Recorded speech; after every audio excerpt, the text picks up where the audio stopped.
வணக்கம் மக்களே, இந்த வீடியோவில் ஒரு க்ரூட் ஆயிலோட மூமெண்டம் அண்ட் வந்து அதோட பெஸ்ட்டு டைம் ஃப்ரேம் என்ன அப்படிங்கிற அனாலிசிஸ் பற்றி பார்க்க போகிறோம். அண்ட் க்ரூட் ட்ரேடை பொறுத்தவரையில் நமக்கு வந்து நல்ல ஒரு பொட்டென்ஷியல் மூமெண்டம் கொடுக்கறதுக்கான வாய்ப்பு இருக்குது. அது வந்து ஸ்விங் ட்ரேடில் வந்து நல்லாவே வந்து ஒர்க் ஆகும். சரிங்களா? தென் இன்ட்ராடேயில் எந்த இடத்துல வந்து பண்ண நல்லாயிருக்கும், ஒரு கேண்டில் எவ்வளோ பாயிண்ட்ஸ் வந்து மூமெண்டம் கொடுக்கும் பிடிக்கலாம் அப்படிங்கிறதெல்லாம் பார்க்கலாம். அண்ட் வந்து வீடியோக்குள்ளே போகிறதுக்கு முன்னாடி இன்னும் தன்னுக்கு சப்ஸ்கிரைப் பண்ணுங்கள். டிஸ்கிரிப்ஷன் லிங்க் இருக்குது, அக்கௌண்ட் ஓப்பன் பண்ணிக்கோங்க. ஓகே, ஃபஸ்ட் நம்ம இந்த அனாலிசிஸ் ஸ்டார்ட் பண்ணும்போது வீக்லி சார்ட் வச்சுக்கலாம்.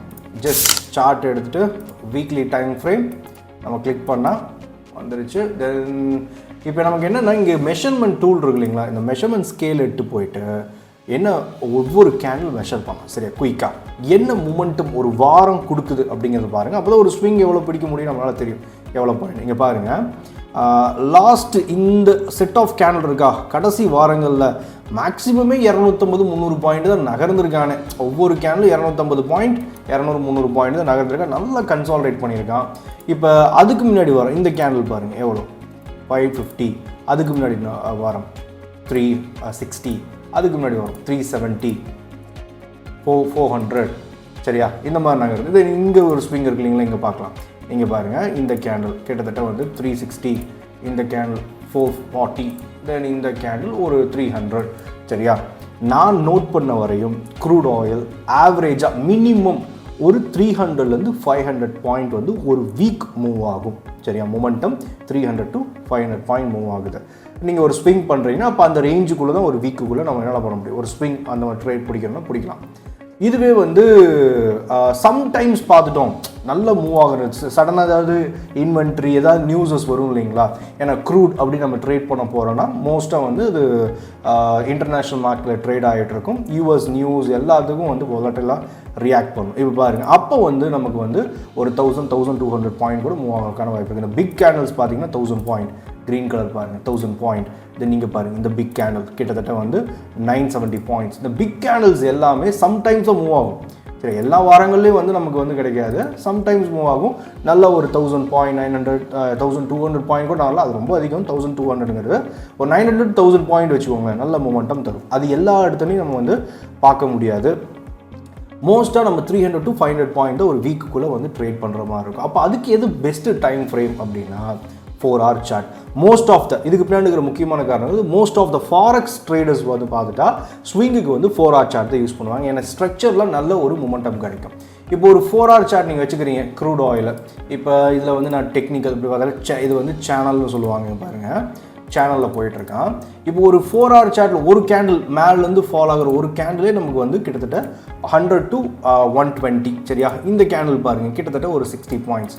இந்த ரேஞ்சில் வந்து நமக்கு ஒரு 60, மினிமம் 60லேருந்து நமக்கு ஒரு 4-hour கேண்டிலுங்கிறது மினிமம் 60லேருந்து மேக்ஸிமம் 100-120 பாயிண்ட் வரை மொமெண்டம் கொடுக்கும். அப்போ ஒரு 2 இல்லை 3 4-hour கேண்டில் பிடிச்சிங்கனாலே உங்களுக்கு ஒரு நல்ல ஸ்விங் ப்ராஃபிட் தரக்கான வாய்ப்பு இருக்குது. அதனால் நீங்கள் ஸ்விங் ட்ரேட் ஒரு 3 days ஆர் வந்து ஒரு 1 week இதுக்குள்ளே ஹோல்டு பண்ணுறீங்க அப்படின்னா, அந்த வீக்லி மொமெண்டம் சொன்னீங்களா 300-500 பாயிண்ட் பிடிக்குன்னா 4-hour சார்ட் வச்சுக்கிட்டிங்கன்னா அங்கே நீங்கள் ஒரு candle or pattern break out or இப்போவே பார்த்துட்டிங்களா இந்த சேனலோட பாட்டம் நிற்கிறார், இங்கே ரிஜெக்ஷன் ஆகிடுச்சுன்னா திரும்ப ஏறும்போது நமக்கு ரேஞ்ச் பாருங்களேன் எவ்வளோ இருக்குது. இங்கேருந்து பார்த்துட்டா ஒரு 200 பாயிண்ட் இருக்குது. அந்த 200னா நமக்கு வந்து கிட்டத்தட்ட ஒரு 3-4 4-hour கேண்டில் வந்து இல்லை ஒரு 5 கேண்டில் கூட நமக்கு என்னது ட்ராவல் அரைச்சிச்சுன்னா அதுக்கு ஒரு டபுளாக ட்ரேட் ஆகும். சரியா, ஆனால் அதில் 2 கேண்டில் பிடிச்சாலே நமக்கு வந்து ஓரளவுக்கு ஒரு 80 பாயிண்ட்டோ 100 பாயிண்ட்டோ பிடிக்க முடியும்.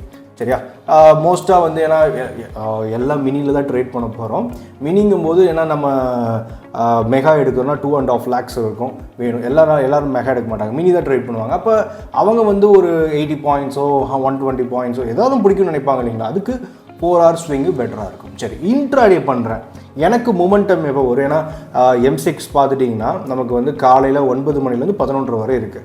எந்த இடத்துல ட்ரேட் பண்ணலாம், சம் டேஸ் தான் வந்து எல்லா டேவோட மீடியும் ட்ரெண்டிங்காக அப்படியே போயிட்டே இருப்பான். சரியா, மோஸ்ட் ஆஃப் த டைம் வந்து ஏற்கனவே சொன்ன மாதிரி ஃபாரெக்ஸில் நமக்கு ட்ரேட் ஆகுது கரெக்டாக, எது க்ரூட் ஆயில்.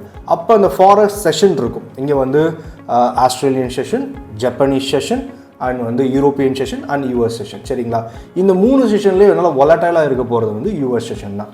ஏன்னா டாலர் கன்வர்ஷன் இங்கே INR கன்வர்ஷனில் ட்ரேட் ஆகிட்டு இருக்குது கரெக்டாக. நீங்கள் குளோபல் லாஸ் பார்த்துட்டிங்கன்னா அங்கே யூஎஸ் ஆயிலில் வந்து நமக்கு வந்து டாலரில் ட்ரேட் ஆகிட்டு இருக்கும். இங்கே convert to MCX convert to INR, நமக்கு ஐஎன்ஆர் எவ்வளோ போகுது அங்கே இருக்கிறது இன்டூ பண்ணிக்கிட்டோம்னா வேல்யூ வந்துடும். அப்போ நமக்கு யூஎஸ் செஷன் வந்து ஒரு 7-7:30 ஓப்பன் ஆகும்போது நல்ல ஒரு வாலட்டிலிட்டி கிரியேட் பண்ணும். அப்போ நீங்கள் ஒரு 15 minutes ஆர் 3 minutes வச்சுட்டு அந்த வாலட்டிலிட்டியில் ட்ரேட் பண்ணோம்னா ஓரளவுக்கு அங்கே ஸ்கேல்பிங் மொமெண்டம், ஏன்னா ஒரு க்ரூட் ஆயில் பொறுத்தவரை எல்லா இடத்துலையும் மொமெண்டம் வந்துடும் அப்படின்னு நம்ம சொல்ல முடியாது. ஆனால் நமக்கு யூஎஸ் செஷன் ஸ்டார்ட் ஆகும்போது நல்ல ஒரு மொமெண்டம் கொடுக்கறதுக்கான வாய்ப்பு இருக்குது. அப்போ ஒரு நீங்கள் ஸ்கேல்பிங் ஆர் மொமெண்டம் பண்ணுறீங்கன்னா க்ரூட் ஆயிலை பொறுத்தவரையில் யூஎஸ் செஷனில் பண்ணுங்கள், ஓரளவுக்கு நல்ல மொமெண்டம் நம்ம பிடிக்கலாம். சரி, அதுக்காக மற்ற இடத்துல வராதுன்னு இல்லை, ஆனால் யூஎஸ் செஷனில் கண்டிப்பாக வரக்கான வாய்ப்பு 10ல் 7-8 இடத்துல இருக்குது. சரியா, இது ரொம்ப முக்கியம். அண்ட் இந்த மொமெண்டம் தெரிஞ்சுக்கோங்க. ஒரு நாளைக்கு க்ரூட் வந்து 120 இந்த ரேஞ்சில் பாயிண்ட்ஸில் மூவ் ஆகும். இந்த மொமெண்டம் தெரிஞ்சு தான் நம்ம ஒரு பிடிக்கணும். ஒரு ஸ்விங்கோ ஆர் வந்து இது இந்தியன் மார்க்கெட்டுக்கு நான் போட்டிருக்கேன். நீங்கள் வந்து தன்னில் நம்ம வீடியோ இருக்குது, நீங்கள் பார்க்கல. இந்தியன் மார்க்கெட்டுக்கு ஒரு இன்ட்ராடே எவ்வளோ பிடிக்கணும் அப்படிங்கிறது. சரியா, அண்ட் இன்வென்ட்ரி நியூஸில் மேபி நியூஸ் பேடாக வருதுன்னா அன்னைக்கு வந்து நல்ல மொமெண்டம் கொடுக்கலாம். அது ட்ரெண்டிங் டேவாக இருக்கும். எல்லா நாளும் இன்வென்ட்ரி இல்லைங்களா, வாரத்தில் ஒரு நாள் தான் இன்வென்ட்ரி. அண்ட் வந்து அந்த ஒரு நாளில் என்னைக்காவது தான் ஒரு ரேர் நியூஸ் ஒரு இன்வென்ட்ரிலே கரெக்டாக. அந்த மாதிரி சமயங்களில் அக்ரெசிவாக இருக்கும், மற்ற நேரில் சாந்தமாக ஒரு அளவுக்குள்ளே தான் ட்ரேட் ஆகிட்டு இருக்கும். நம்ம இந்த மாதிரியான டைம் ஃப்ரேம்ஸ் வச்சு இந்த அளவில் பாயிண்ட்ஸ் தான் பிடிக்க முடியும். இதை நம்ம தெரிஞ்சு தான் ட்ரேட் பண்ணணும். ஏன்னா இப்போ நம்ம அனலைஸ் பண்ணிடுறோம், ஆனால் வந்து அது எவ்வளோ பாயிண்ட் கொடுக்கும் இன்றைக்கி இந்த வாரம், அண்ட் ஸ்விங்கில் எவ்வளோ பாயிண்ட் பிடிக்கலாம், டார்கெட் எவ்வளோ வைக்கலாம் அப்படிங்கிறது வந்து நம்ம பார்க்க தவறிடுறோம். இதனால தான் வந்து மோஸ்ட் ஆஃப் த டைம் வந்து ஒரு கன்ஃபியூஷன் அண்ட் வந்து ட்ரேட் பண்ணும்போது ஒரு பேனிக் இதெல்லாம் வருது. அதனால் எப்பவுமே இந்த மூமெண்டம் எவ்வளோ நகரும் அப்படிங்கிறத தெரிஞ்சு ட்ரேட் பண்ணுங்கள். அண்ட் இந்த வீடியோ வந்து யூஸ்ஃபுல்லாக இருக்கும்னு நினைக்கிறேன். பிடிச்சிருந்தால் லைக் பண்ணிக்கோங்க. அண்ட் வந்து நம்ம நெக்ஸ்ட் வீடியோவில் பார்க்கலாம். அதுவரையில் பாய்.